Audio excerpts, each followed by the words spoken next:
Alright, it is November 13th, 2021, and a lot of the outdoor items are getting finished up now on the Derp 2.0.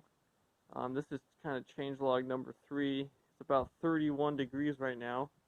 Surprised it's not snowing. But yeah, so I'm just going to kind of touch up on some of the items here I wanted to change. And first order of business would probably be the service brake here. Now, obviously, because of the design intent of this machine, it kind of sucks, but it's one of the drawbacks of this concept. Is once you turn the electricity off, your driveline is all disconnected from basically, the transaxle, basically from the diff carrier on out. So the bad thing about that is, so if you put her into park, it's really not going to do much because all these clutches are disconnected. Parking brake will have to be actuated by one of those steering handles there. So I'll have to just come up with some mechanism to do that. But for now, the service brake works pretty good. Its main intent there is just in order to shift into gears. Because it's an automatic transmission, you got the torque converter just, slipping all the time. And it does a pretty good job compared to what I had to do with last time, trying to use the steering handles on the Derp 1.0. In terms of the adaption, I had two plates cut out and then with tapped holes and counterboard holes and whatnot. So there's a plate underneath this Toyota rotor here that connects, that adapts from the Acura pinion flange to the Toyota rotor. And then there's a second plate here that sandwiches the Toyota rotor onto that Acura plate. And then it also adapts the wheel hub for the Volkswagen. So this is the passenger side CV axle.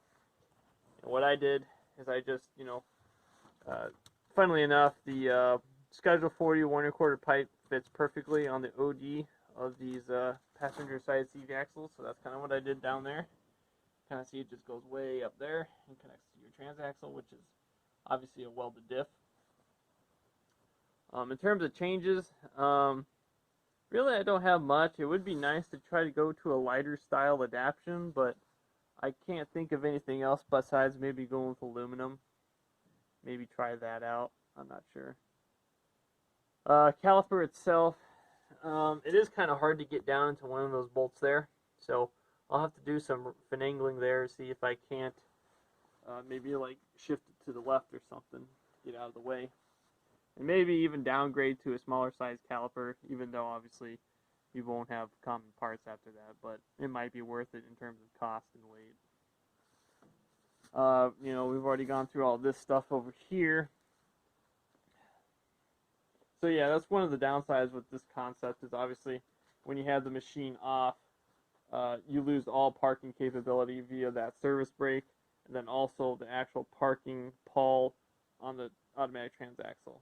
It's just one of those things, You can't get everything, That's engineering 101.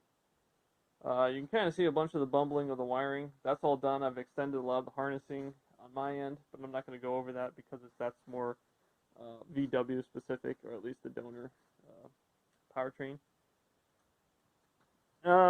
One thing I did end up doing down here is I originally had it on my highest leverage level.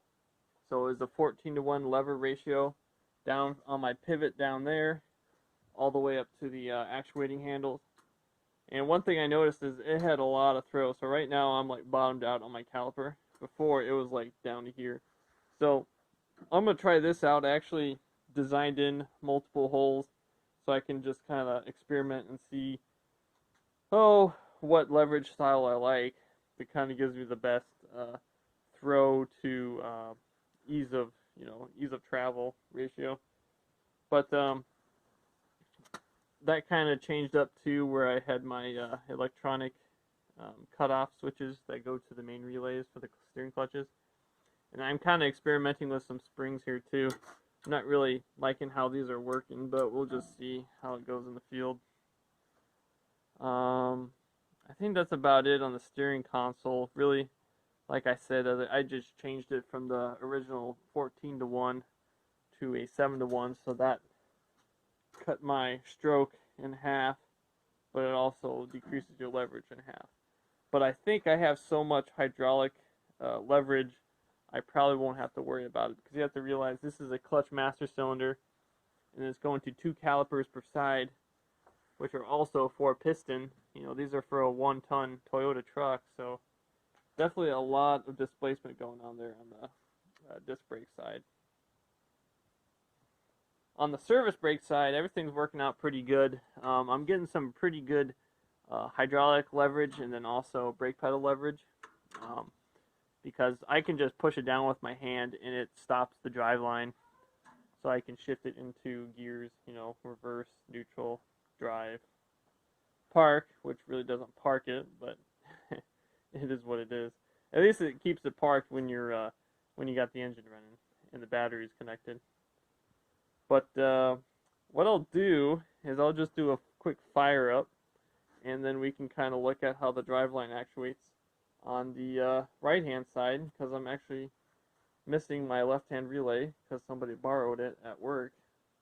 And yeah. Oh, one other feature I forgot to talk about from a change level standpoint is the front driveline. Let me just turn on my flashlight here. I really ran out of room there, basically. Almost, I should say. It was pretty damn close.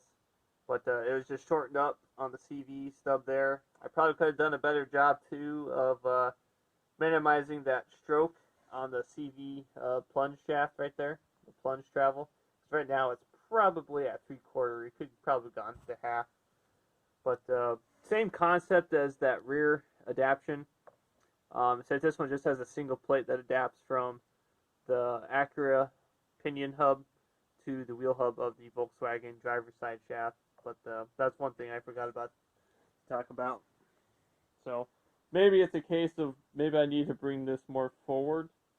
That way it gives the operator or the end user a little bit more variability for their powertrain donor.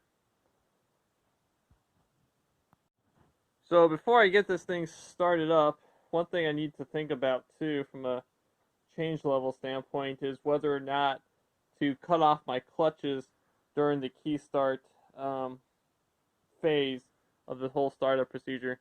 Because right now you're going to be drawing a lot of amperage through your steering clutches right here. Right now I just have my right hand turned on. But that's something I'll probably have to think about, because it's obviously going to draw a lot more amps when they could be going to cranking over this big old German diesel. So let me get this thing fired up.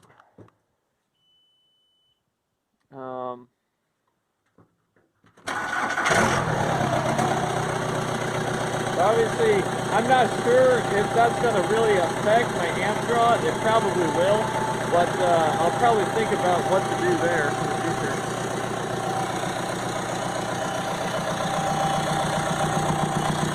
See, shove her into gear.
What you probably noticed too during this whole procedure is, even with the steering clutch off, you can actually see power still going through the driveline. And what that is caused by is just the residual friction of the clutches within the Acura gearbox. It's just, it comes with the mess with this whole wet clutch system. So it's no different than like a torque converter where the fluid is actually your driving medium, I guess you call it. But yeah, everything seems to be going pretty good.